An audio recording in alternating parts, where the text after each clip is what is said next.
In this video, we'll continue studying or reviewing last semester's Math 242 Midterm 1 exam.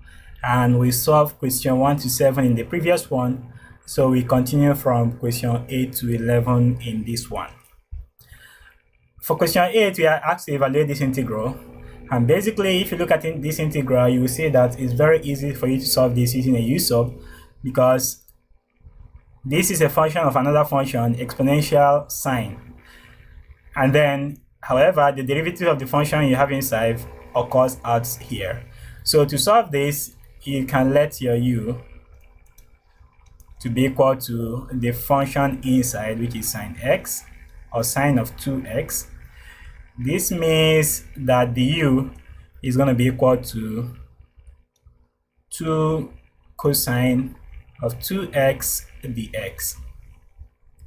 However, I have only cosine of 2x dx outside, so I'm going to divide this by 1/2 to get 1/2 du is equal to cosine of 2x dx. So if I make the substitution, my integral becomes integral of sine of 2x cosine of 2x dx. This will be equal to my integral of exponential u cosine of 2x dx is 1/2 du. So I'm just going to write that 1/2 outside here and then du. When you integrate this, you're going to get 1/2 exponential u plus a constant c. Taking everything back to x gives me exponential sine of 2x plus a constant c, and this becomes the integral of that function. Now we are asked to evaluate this integral. Actually, we've not done this yet. That's the next thing we'll be doing in the class, so I want to let you know not to disturb yourself with problems like this. You're not going to see it in this midterm. It may come up in midterm 2. But to solve this, well, let me just solve it. Okay, I don't think it's necessary to solve it since you don't really know what I am doing at this point, so I'm just going to go to the next question. We are asked to evaluate this integral, and now if you look at this, you see that we have powers of sines and cosines, while the power of cosine is odd. So to solve this, since the power of cosine is odd, we want to keep one cosine and then convert everything to sine. Doing that would involve doing this. So I'm going to write integral of pi over 2 from 0 to pi over 2 of sine of 4x, not really 4x, sine x to the power of 4 cosine of x to the power of 3 dx will be equal to integral from 0 to pi over 2 sine x to the power of 4 cosine squared x times cos x. I just want to keep only one cos x term since this is odd. Now, all of that expression I'm going to write in terms of sine. So I have sine x to the power of 4. My cosine squared is the same thing as 1 minus sine squared, and then cos x dx. At this point, I can make the substitution, letting my u to be equal to sine x. This means that my du will be equal to cos x dx. Now, notice that this is a definite integral, so it's going to be easier for me to kind of change my limit point at this time, or maybe finish up the integral and then substitute the limit point. But I think it's pretty much easier to change the limit points. So my u is this. When x is equal to 0, u is equal to sine 0, which is equal to 0. So when x is 0, u is 0. When x is equal to pi over 2, my u is equal to sine of pi over 2, which is equal to 1. So when x is pi over 2, u is 1. So making the substitution now, we have that this integral here that we're given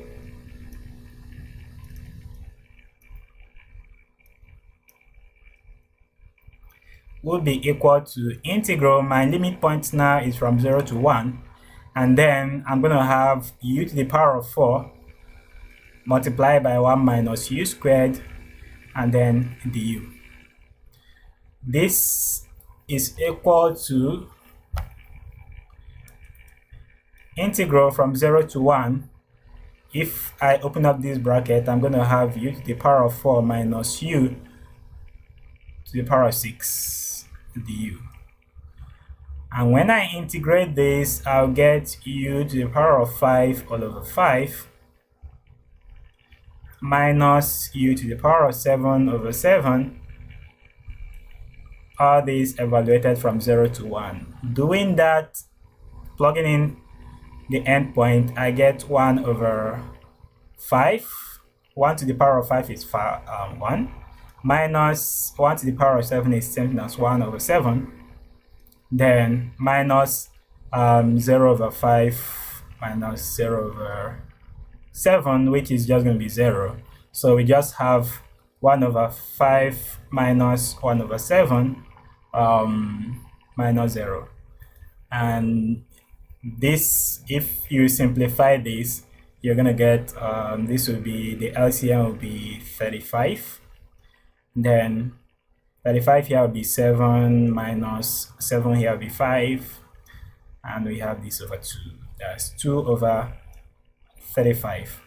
So that tells me, in conclusion, that the integral from 0 to pi over 2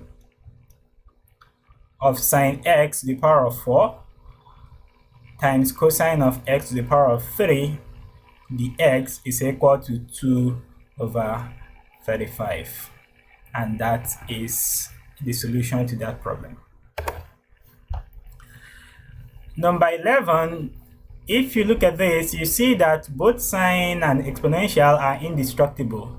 So no matter how many times you differentiate and integrate this, they are not going to go away.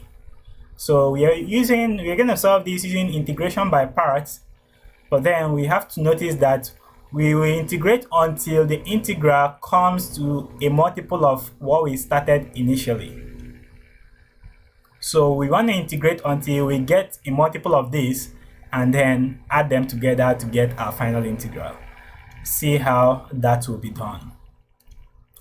So here, if I use my Liat for integration by parts, exponential is the last, so my trig, I'm going to use my u. I'll let my u to be equal to sine of 3x. I'm solving by integration by parts.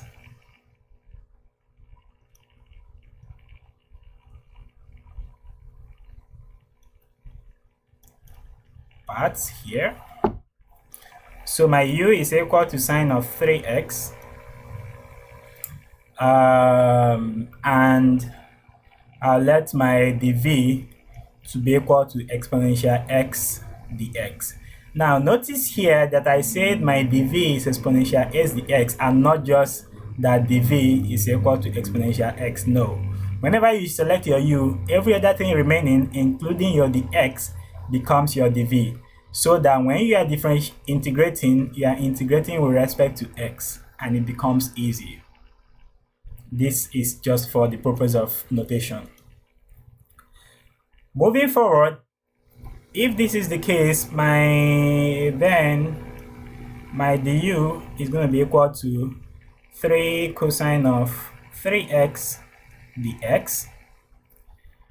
And my v, if I integrate this, I get v equal to exponential x. Integration by parts says that integral of u dv is equal to uv minus integral of v du. Doing that, I'll have that integral of sine of 3x exponential x dx would be u is sine of x exponential x is v is exponential x, so I'm just going to get ex sine 3x minus integral of v du. My v is e to the x and my du is 3 cosine of x. I can write that 3 outside and I have my cos x or cos 3x dx. Next, we integrate this function by parts. So to do that, I'll just maybe select my new u and new v somewhere here. So this will be my new u. Here, cosine will still be my u, will be equal to cosine of 3x, and my dv is still going to be equal to ex dx. So my du will be equal to negative 3 sine 3x dx, and my v will be equal to e to the x. So now I'll integrate by parts again. I'll integrate this expression here by parts. So I'll still write this down. Don't leave it on the way so your solution doesn't become wrong. So I'm going to have negative 3 and I'll integrate this whole thing by parts. If I do that, my uv from this point becomes exponential x cosine of 3x minus integral of v du. V is exponential x and du is negative 3x dx. So I have negative 3 sine 3x dx. Close this here. This will be equal to exponential x sine 3x minus 3 into exponential x cosine of 3x. Minus minus here is going to be plus 3 integral of exponential x sine 3x dx. Now notice that we've come across an integral that is a multiple of what we started with. So we don't really need to do this integration by parts again. We just need to open up this bracket and carry this expression to the left hand side. That is the integral on the left is integral of I can write this actually. The x is equal to e to the x sine 3x minus 3e to the x cosine 3x minus times plus here is going to be negative 9 integral e to the x sine 3x dx. So I'll carry negative 9 sine 3x dx to the left hand side. If it comes over to the left, it becomes positive. And then if I add it to this, I'm going to get like this is what I'm doing here. I'm picking this and I'm taking it this factor to the left hand side.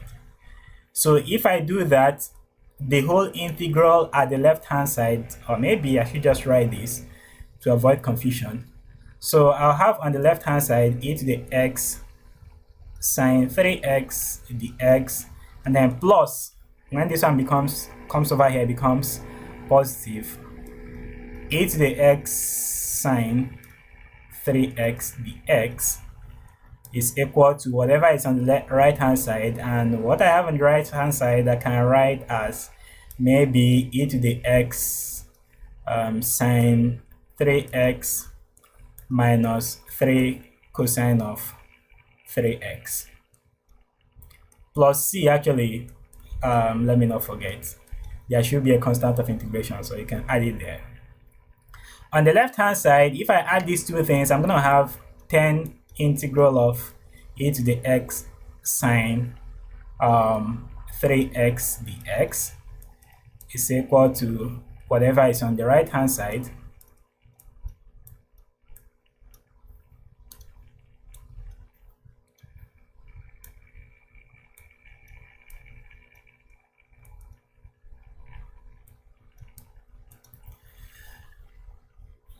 So to get the integral only, I'll divide both sides by 10.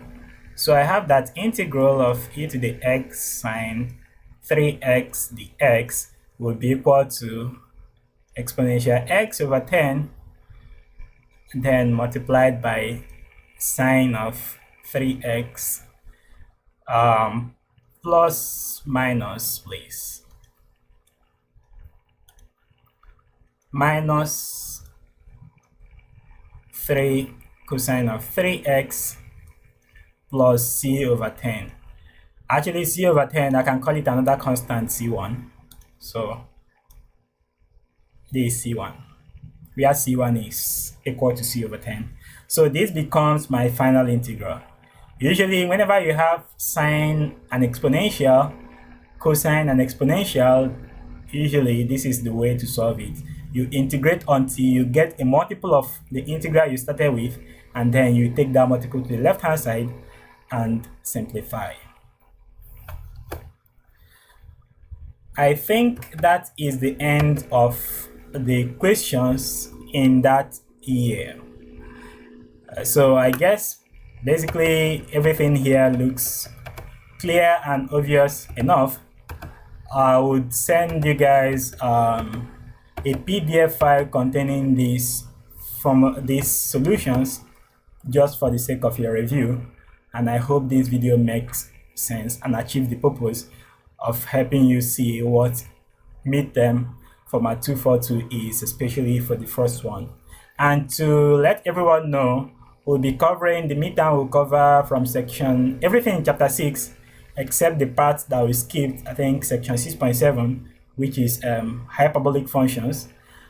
And then it covers section 7.1 and 7.2 of chapter 7, that is integration by parts and trigonometric integrals.